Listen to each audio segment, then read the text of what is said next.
The Original Velveteen Rabbit by Margery Williams.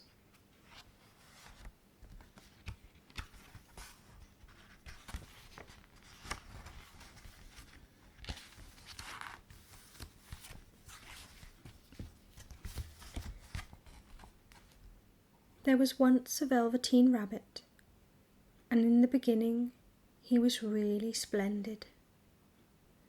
He was fat and bunchy, as a rabbit should be. His coat was spotted brown and white.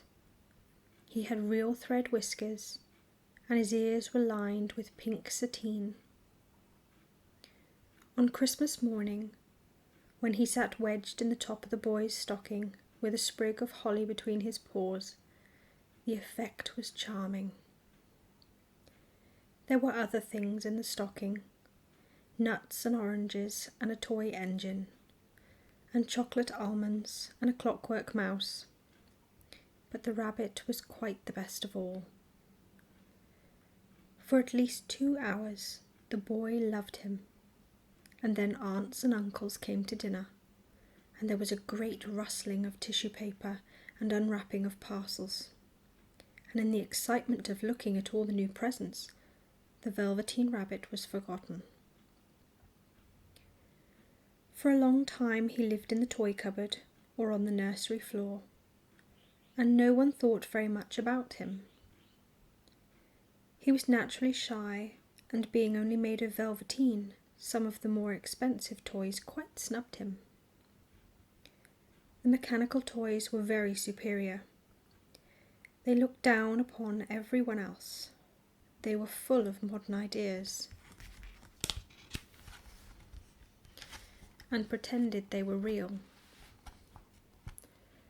The model boat, who had lived through 2 seasons and lost most of his paint, caught the tone from them, and never missed an opportunity of referring to his rigging in technical terms. The rabbit could not claim to be a model of anything, for he didn't know that real rabbits existed.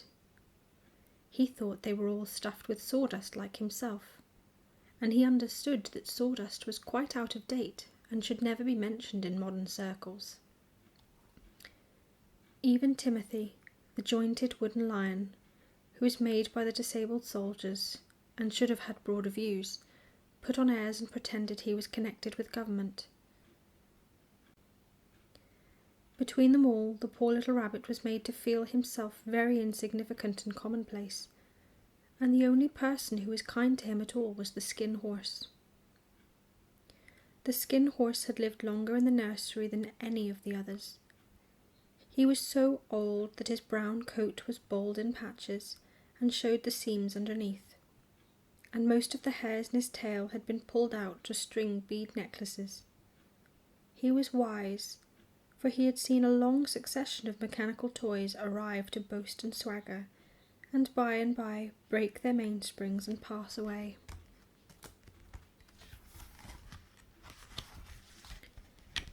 And he knew that they were only toys, and would never turn into anything else. For nursery magic is very strange and wonderful, and only those playthings that are old and wise and experienced like the Skin Horse understand all about it. "What is real?" asked the rabbit one day, when they were lying side by side near the nursery fender, before Nana came to tidy the room. "Does it mean having things that buzz inside you and a stick-out handle?" "Real isn't how you are made," said the Skin Horse. "It's a thing that happens to you. When a child loves you for a long, long time, not just to play with, but really loves you, then you become real." "Does it hurt?" asked the rabbit. "Sometimes," said the Skin Horse, for he was always truthful. "When you are real, you don't mind being hurt." "Does it happen all at once, like being wound up?" he asked, "or bit by bit?" "It doesn't happen all at once," said the Skin Horse. "You become. It takes a long time. That's why it doesn't often happen to people who break easily, or have sharp edges, or who have to be carefully kept. Generally, by the time you are real, most of your hair has been loved off, and your eyes drop out and you get loose in the joints and very shabby. But these things don't matter at all, because once you are real, you can't be ugly, except to people who don't understand. I suppose you are real, said the rabbit, and then he wished he had not said it, for he thought the Skin Horse might be sensitive. But the Skin Horse only smiled. The boy's uncle made me real, he said. That was a great many years ago. But once you are real, you can't become unreal again. It lasts for always. The rabbit sighed. He thought it would be a long time before this magic called real happened to him. He longed to become real, to know what it felt like. And yet the idea of growing shabby and losing his eyes and whiskers was rather sad. He wished that he could become it without these uncomfortable things happening to him. There was a person called Nana who ruled the nursery. Sometimes she took no notice of the playthings lying about, and sometimes, for no reason whatever, she went swooping about like a great wind and hustled them away in cupboards. She called this tidying up, and the playthings all hated it, especially the tin ones.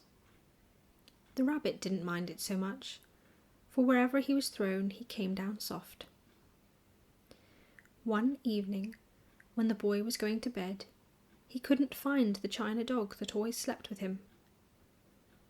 Nana was in a hurry, and it was too much trouble to hunt for china dogs at bedtime, so she simply looked about her, and seeing that the toy cupboard door stood open, she made a swoop. "Here," she said, "take your old bunny. He'll do to sleep with you." And she dragged the rabbit out by one ear and put him into the boy's arms. That night, and for many nights after, the Velveteen rabbit slept in the boy's bed. At first he found it rather uncomfortable, for the boy hugged him very tight, and sometimes he rolled over on him, and sometimes he pushed him so far under the pillow that the rabbit could scarcely breathe. And he missed, too, those long moonlight hours in the nursery, when all the house was silent and his talks with the Skin Horse. But very soon he grew to like it, for the boy used to talk to him and made nice tunnels for him under the bedclothes that he said were like the burrows the real rabbits lived in. And they had splendid games together, in whispers when Nana had gone away to her supper and left the nightlight burning on the mantelpiece. And when the boy dropped off to sleep, the rabbit would snuggle down close under his little warm chin and dream, with the boy's hands clasped close around him all night long. And so time went on, and the little rabbit was very happy. So happy that he never noticed how his beautiful velveteen fur was getting shabbier and shabbier, and his tail was becoming unsewn, and all the pink had rubbed off his nose where the boy had kissed him. Spring came, and they had long days in the garden, for wherever the boy went, the rabbit went too. He had rides in the wheelbarrow and picnics on the grass, and lovely fairy huts built for him under the raspberry canes behind the flower border. And once, when the boy was called away suddenly to go out to tea, the rabbit was left out on the lawn until long after dusk, and Nana had to come and look for him with the candle, because the boy couldn't go to sleep unless he was there. He was wet through with dew, and quite earthy from diving into the burrows the boy had made for him in the flower bed, and Nana grumbled as she rubbed him off with a corner of her apron. "You must have your old bunny," she said. "Fancy all that fuss for a toy." The boy sat up in bed and stretched out his hands. "Give me my bunny," he said. "You mustn't say that. He isn't a toy. He's real." When the little rabbit heard that, he was happy, for he knew that what the Skin Horse had said was true at last. The nursery magic had happened to him, and he was a toy no longer. He was real. The boy himself had said it. That night he was almost too happy to sleep, and so much love stirred in his little sawdust heart that it almost burst, and into his boot-button eyes that had long ago lost their polish there came a look of wisdom and beauty, so that even Nana noticed it next morning when she picked him up and said, "I declare if that old bunny hasn't got quite a knowing expression." That was a wonderful summer. Near the house where they lived there was a wood, and in the long June evenings the boy liked to go there after tea to play. He took the Velveteen Rabbit with him, and before he wandered off to pick flowers or play at brigands among the trees, he always made the rabbit a little nest somewhere among the bracken, where he would be quite cosy, for he was a kind-hearted little boy, and he liked Bunny to be comfortable. One evening, while the rabbit was laying there alone, watching the ants that ran to and fro between his velvet paws and the grass, he saw two strange beings creep out of the tall bracken near him. They were rabbits like himself, but quite furry and brand new. They must have been very well made, for their seams didn't show at all, and they changed shape in a queer way when they moved. One minute they were long and thin, and the next minute fat and bunchy, instead of always staying the same like he did. Their feet padded softly on the ground, and they crept quite close to him, twitching their noses, while the rabbit stared hard to see which side the clockwork stuck out, for he knew that people who jump generally have something to wind them up. But he couldn't see it. They were evidently a new kind of rabbit altogether. They stared at him, and the little rabbit stared back, and all the time their noses twitched. "Why don't you get up and play with us?" one of them asked. "I don't feel like it," said the rabbit, for he didn't want to explain that he had no clockwork. "Oh," said the furry rabbit, "it's as easy as anything," and he gave a big hop sideways and stood on his hind legs. "I don't believe you can," he said. "I can," said the little rabbit. "I can jump higher than anything." He meant when the boy threw him, but of course he didn't want to say so. "Can you hop on your hind legs?" asked the furry rabbit. That was a dreadful question, for the Velveteen Rabbit had no hind legs at all. The back of him was made all in one piece, like a pincushion. He sat still in the bracken and hoped that the other rabbits wouldn't notice. "I don't want to," he said again. But the wild rabbits have very sharp eyes, and this one stretched out his neck and looked. "He hasn't got any hind legs," he called out. "Fancy a rabbit without any hind legs," and he began to laugh. "I have," cried the little rabbit. "I have got hind legs. I am sitting on them." "Then stretch them out and show me, like this," said the wild rabbit, and he began to whirl around and dance till the little rabbit got quite dizzy. "I don't like dancing," he said. "I'd rather sit still." But all the while he was longing to dance, for a funny new tickly feeling ran through him, and he felt he would give anything in the world to be able to jump about like these rabbits did. The strange rabbit stopped dancing and came quite close. He came so close this time that his long whiskers brushed the Velveteen Rabbit's ear, and then he wrinkled his nose and suddenly flattened his ears and jumped backwards. "He doesn't smell right," he exclaimed. "He isn't a rabbit at all. He isn't real." "I am real," said the little rabbit. "I am real. The boy said so." And he nearly began to cry. Just then there was a sound of footsteps, and the boy ran past near them, and with a stamp of feet and a flash of white tails, the two strange rabbits disappeared. "Come back and play with me," called the little rabbit. "Oh, do come back. I know I'm real." But there was no answer. Only the little ants ran to and fro, and the bracken swayed gently where the two strangers had passed. The Velveteen Rabbit was all alone. "Oh dear," he thought. "Why did they run away like that? Why couldn't they stop and talk to me?" For a long time he lay very still, watching the bracken and hoping they would come back.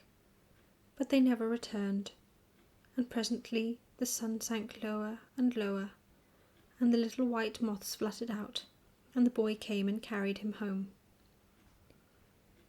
Weeks passed, and the little rabbit grew very old and shabby, but the boy loved him just as much.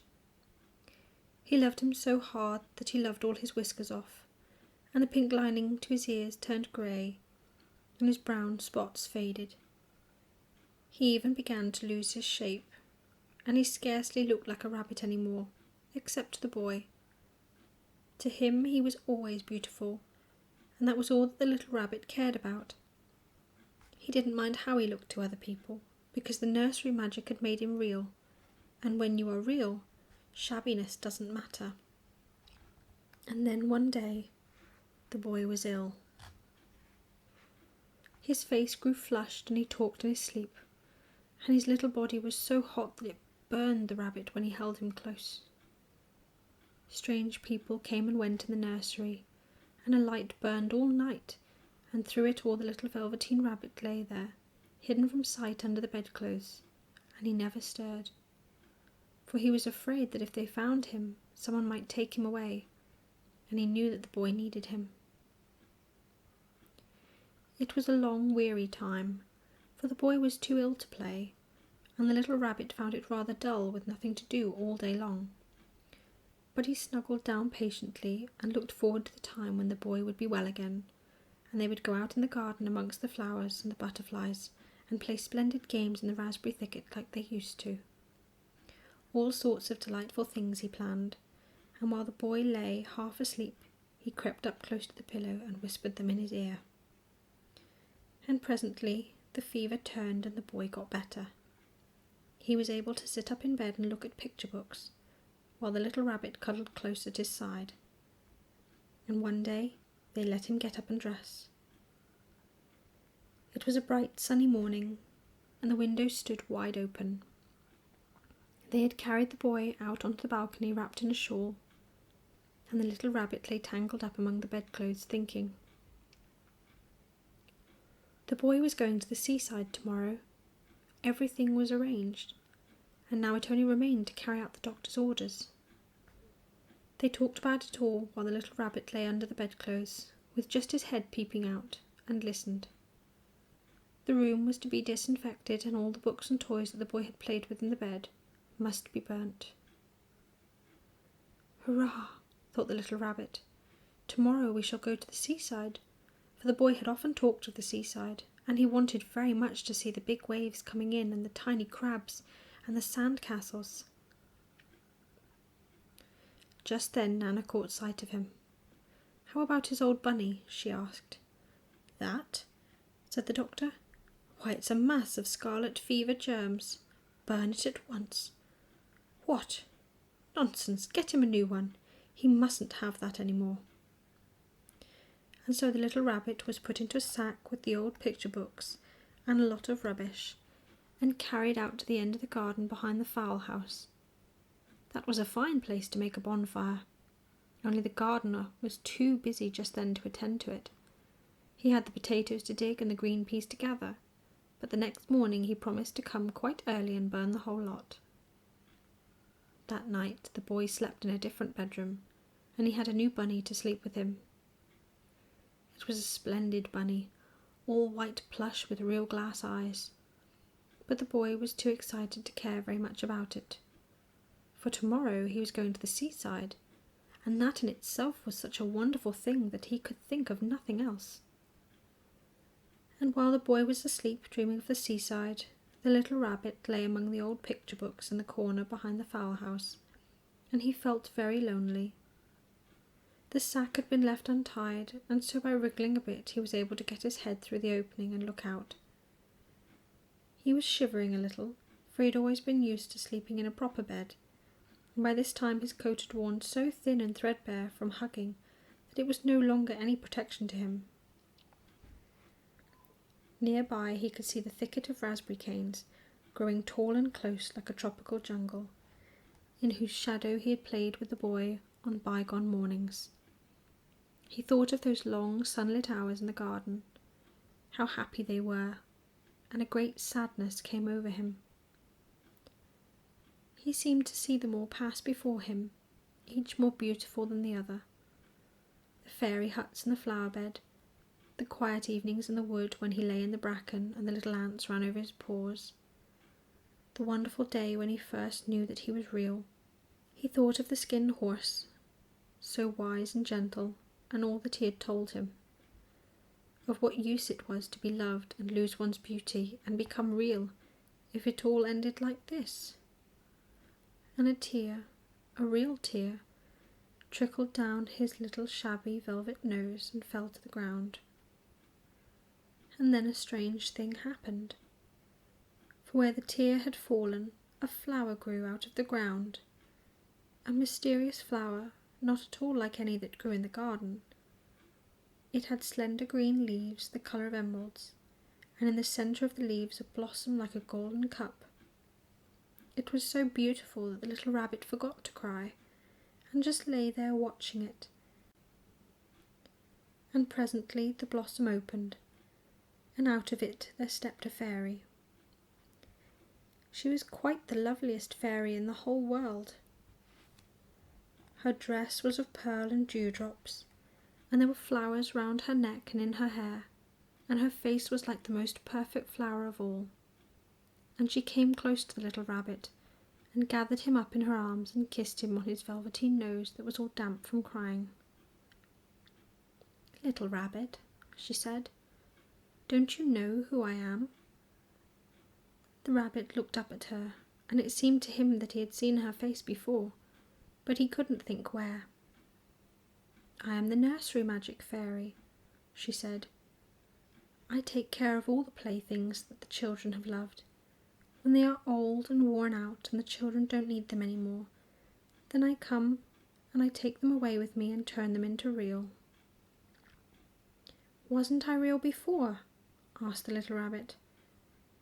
"You were real to the boy," the fairy said, "because he loved you. Now you shall be real to everyone." And she held the little rabbit close in her arms and flew with him into the wood. It was light now, for the moon had risen. All the forest was beautiful, and the fronds of the bracken shone like frosted silver. In the open glade between the tree trunks, the wild rabbits danced with their shadows on the velvet grass, but when they saw the fairy they all stopped dancing and stood around in a ring to stare at her. "I've brought you a new playfellow," the fairy said. "You must be very kind to him and teach him all he needs to know in Rabbitland, for he is going to live with you all for ever and ever." And she kissed the little rabbit again and put him down on the grass. "Run and play, little rabbit," she said. But the little rabbit sat quite still for a moment and never moved. For when he saw all the wild rabbits dancing around him, he suddenly remembered about his hind legs, and he didn't want them to see that he was made all in one piece. He did not know that when the fairy kissed him that last time, she had changed him altogether, and he might have sat there a long time, too shy to move, if just then something hadn't tickled his nose. And before he thought what he was doing, he lifted his hind toe to scratch it, and he found that he actually had hind legs. Instead of dingy velveteen, he had brown fur, soft and shiny. His ears twitched by themselves, and his whiskers were so long that they brushed the grass. He gave one leap, and the joy of using those hind legs was so great that he went springing about the turf on them, jumping sideways and whirling round as the others did.